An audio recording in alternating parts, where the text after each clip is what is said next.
GTA 5, a bit of an oldie already, but still a quality title, very much worth playing if you've ever missed it. Meet Michael, Trevor and Franklin, three very different yet lovable protagonists that are the centerpiece of this story.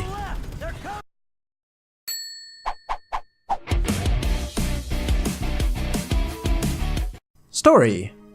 The game starts out 9 years in the past with Michael, Trevor and Brad robbing a bank out in North Yankton. Their escape plan goes wrong, however, resulting in the death of Brad and the supposed death of Michael as well. Trevor manages to somehow fight the odds and to escape the enclosing police enforcement.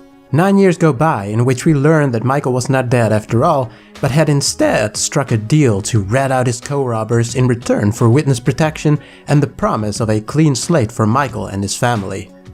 Michael, now currently residing in Los Santos, comes into contact with a small-time thug named Franklin. Since Michael has been spending the last 9 years in witness protection, living the wealthy lifestyle, he lost touch with his old ways and secretly longs for the excitement his previous life brought him. Recognizing that same lust for thrills and easy money in Franklin, he decides to take him under his wing, and due to circumstances, Michael ends up getting back in the game with long-lasting consequences as a result. And worse yet, his insane partner in crime from a decade ago, Trevor Phillips, who Michael had presumed dead, turned out to have fled to sandy shores in San Andreas, close to Los Santos. It doesn't take long for Michael to appear on Trevor's radar, someone who he had always presumed to be dead and thought of as friends. Learning this information, Trevor sets out to meet Michael to find out how he survived and why Trevor never knew about this. Before long, shit hits the fan and the three protagonists are required to work together to survive the odds against an alarming number of powerful enemies. Graphics. Despite its age, this game really is still a jaw-droppingly gorgeous game on basically all fronts. The amount of detail is simply staggering and nothing short of impressive. The lighting, shadows, textures and animations are all incredibly high quality, polished up to the high heavens. Rockstar even went so far as to include a complete 28 in-game day moon cycle with each day a different moon phase, something most people probably wouldn't even notice, but is still a testament to the quality nonetheless. San Andreas is back, although reimagined completely compared to its title or predecessor. Los Santos is Rockstar's take on a fictional Los Angeles, complete with all the matching landmarks Los Angeles is known for, again crafted in ridiculous detail. There's just something about the graphics in this game, coupled with the animations and last but certainly not least, sound design. Everything in this game seems to scream top-notch production values, and it shows no matter where you are on the map, and all the little details make for one hell of an immersive experience. Hearing the wind rustling through the shrubs in the arid Blaine County with the sun setting down certainly puts you into the world in a way few other games can. Or what about the stupid amount of detail they put into the underwater environments? I can't recall a game that had a better looking and sounding underwater environment than what you see in GTA 5. Although too bad, sharks tend to scare the hell out of me, so moments of beauty often turn into moments of dread for me. Still, the amount of care put into a relatively unimportant part of the game is another testament to this game's incredible presentation. My only issue with the graphics in this game is just the physics engine in itself. It looks good enough, but compared to the Euphoria engine which was seen in GTA 4, I feel it seems somewhat of a downgrade. The Euphoria engine in GTA 4 just allowed for a wider variety of physics and a more detailed car damage model. Gameplay. Honestly, I don't even know where to begin talking about the gameplay. I mean, who doesn't know about GTA, right? You got guns, you got a life of crime, pesky police and a plethora of cars to steal, and possibly even the urge to relive your Carmageddon days of driving over those poor pedestrians. But not surprisingly, GTA is much more than the sum of its parts. So let's first talk about the movement in this game.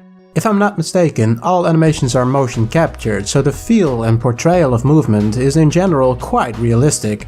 However, I would be lying if I said the game was flawlessly done in that regard. Nobody would ever choose to face-plant the pavement in favor of simply climbing down a ladder, although moments like these do often cause unintentional moments of laughter. Grand Theft Auto 5 is basically a crime-filled sandbox in which you can live out your most unsociable desires with the only punishment of ridiculously fast police response times. I mean, almost nothing removes daily stress better and faster than beating down civilians for no reason at all, or driving through San Andreas at a leisurely pace, taking in the sweet sights. However, often the police is not far behind, and due to their spot-on accuracy with their pistols and their uncanny ability to locate you at all times, you'll often find yourself entangled in a police chase, which usually results in a brutal gunfight. Now here is where the game shines. There's a good number of weapons, all with a different feel and effectiveness, and shooting them feels properly satisfying. The impact of your bullets, the sound of the gunfire itself, and the amount of customization makes weapons interesting and diverse. Mowing down cops, criminals, or that gangbanger that severely underestimates your gun power has a certain rawness to it. It feels realistic due to the way the impact of bullets impact the body too. Shoot in the leg and they might lie on the ground, grunting in pain. Or handle things quickly with a well-placed headshot, which feels just about as brutal as you'd expect it to in real life, I can only imagine. Especially if you like to engage in lengthy police chases, you'll notice a good getaway car is key to your prolonged survival. Which brings me to the whole driving aspect of the game. Now, GTA 5 went with a completely different approach to driving as opposed to GTA 4. Whereas GTA 4 had vehicle handling that resembled a more realistic approach, GTA 5 instead has a much more arcade focus and feel. Now usually this can be considered bad, but I feel the way GTA 5 handles car handling is an overall improvement, especially when it comes to the longevity of the game. What I mean with this is that there's a ridiculous number of cars, and while the game does make driving them feel easy, there is still a surprising amount of complexity in actually driving well. I mean, anyone can drive a car in GTA 5, but there's still enough nuances to really separate the pros from the newbies. Which makes the overall driving a lot more accessible compared to GTA 4, but it also has enough depth to truly master driving over a long period of time. And if you couple that with the many car modifications you can add at the Los Santos mod shop, as well as the sheer number of cars you can drive, which all handle quite differently mind you, and you got a surprisingly complex driving game for a game where driving isn't really the main focus. Although, I'm not even sure if I agree with that statement when I think about it, and that's probably one of the reasons I really liked this game, because I view this as multiple games in one. Simply because the game has fantastic shooting, great driving, and even flying around in the different planes and helicopters feels great. Couple all that into a large playground called San Andreas and you basically have a game that's competent in being multiple games at once.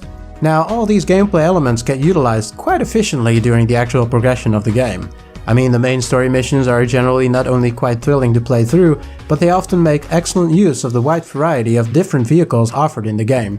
Missions in GTA 5 come in all shapes and sizes, ranging from simple and straightforward missions to action-packed, high-stakes missions where it really feels like failure is not an option. Now, the triple protagonist mechanic of being able to play as either one of them at any time, paired with the specific missions available only to certain protagonists, gives you, as the player, good enough reason to muck about the map as either Michael, Franklin, or Trevor. Not only that, but even Michael, Franklin, and Trevor are all animated differently, so actually playing them can feel like a breath of fresh air once you grow tired of focusing on just one character, which was mainly Michael and Franklin for me. The way money has been handled in this game is also very different compared to its predecessors, and I'm not sure if I really like it. In the other games, you gradually earn more money with each mission, but in GTA 5 the payouts are pretty few and far in between. As a result, there's quite a lot of missions that don't pay out at all, with the biggest payout literally at the end of the main story. It makes sense within the context of the story, but personally it felt less satisfying compared to the other games. Not only that, but money is not really all that worthwhile, aside from buying weapons, cars, and properties. Now, if you actually buy properties, they unlock basic busywork missions, but overall the properties themselves don't offer any substantial gameplay value and are often overpriced, so to actually break even, it will take many in-game weeks, which in reality takes unreasonably long, and I suspect most people would already be done with the single-player game at that point. Overall score: the good. Graphics. Yeah, despite its age, it is still one of the best looking games on the market. I've put in many hours into this game and I still occasionally encounter picturesque moments of beauty. The attention to detail in this game is simply mind-boggling. Guns and gun variety. The guns feel tight to shoot and there's plenty of different weapons to toy around with. Immersion. Few games can suck you into its world the way GTA 5 can. Cars and driving. Plenty of cars, plenty of customization, and plenty of diversity in the car's handling and feel. Sound design. Few games match the superb sound design and the detail thereof heard in GTA 5. A fine but very subtle example of this would be the sound of the engine ticking when it cools down after a little joyriding, or simply the fact that basically all cars sound differently. Stuff like that simply elevates good to fantastic. Protagonists. The incredibly varied cast of protagonists and the way they're all woven into its storyline not only creates a unique experience, but adds a layer of immersion to the overall gameplay. Voice acting. High quality voice acting throughout, whether it's Michael, Franklin, Trevor, or the near infinite amount of random comments made by civilians. Although I really do miss "my mother's my sister." Missions. GTA 5 features an interesting amount of thrilling main missions and side missions offered to the player in often unexpected ways. San Andreas. Large, beautiful, detailed, and filled to the brim with subtle details. Now, the bad. Underutilized map. In essence, the game seems to put way too much focus on Los Santos itself, and I feel it has severely underutilized the rest of the giant map.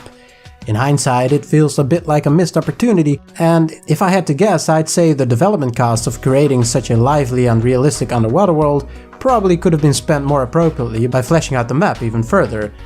Money distribution and worth. During the storyline, there's moments of earning a good number of dollars, but there's a lot of money drought too. The majority of missions don't pay out, and also the majority of your money literally comes after you finish the main story, which just seems like an odd approach. Money is generally pretty useless too, unfortunately. Protagonists. Even though I also mentioned the triple protagonist approach as a good thing, I do feel the ambition of Rockstar regarding this exceeded its grasp, which as a result can make the characters not feel as fleshed out as they could have been had the game focused on one central character, as was the case with all prior games. Story progression. I feel the story progression overall is a little bit unsatisfying, or at least not as grandiose as it could have been. Cops. Now the cops themselves aren't too bad, but they can feel cheap, always knowing exactly where you are at any point in the map. I also think the cops are just a pain in the ass, and they can sap the fun out of just free roaming too easily. And lastly, something I feel I can directly attribute to the bad score of the single player, but Rockstar increased dedication to GTA Online and seemingly neglect of the single player. I mean, I get it, they made big bucks with the GTA Online shark card sales, well over 500 million in fact, but in a way it feels like that removed their motivation to keep working on their already fantastic single player. In all fairness to Rockstar, I believe they never even promised DLC as they did with GTA 4, but it still feels like their greed squandered a fantastic opportunity. Closing words. Before I'm gonna close this review, I'd like to mention that I've purposely not spoken about the online part of the game. I wanted to keep the single player and online component separate, because, let's be frank here, in essence they're both completely different experiences. That being said, what I love the most about the single player part of San Andreas is how alive the game feels. There's just so much activity with people roaming about, animals traversing the wilderness, and other random events taking place that all add a layer of liveliness to the game. Due to the stupid amount of detail and attention the game's been given, it often really feels like you're actually in the world itself. The immersion is no joke. Also, since I'm from the Netherlands, it's kinda nice to see Los Angeles up close, or at least a fictional version of it. Is it worth it? Not something I'm admittedly very proud of, but my Steam reads over 600 hours played, with at least 250 hours of those spent in the single player.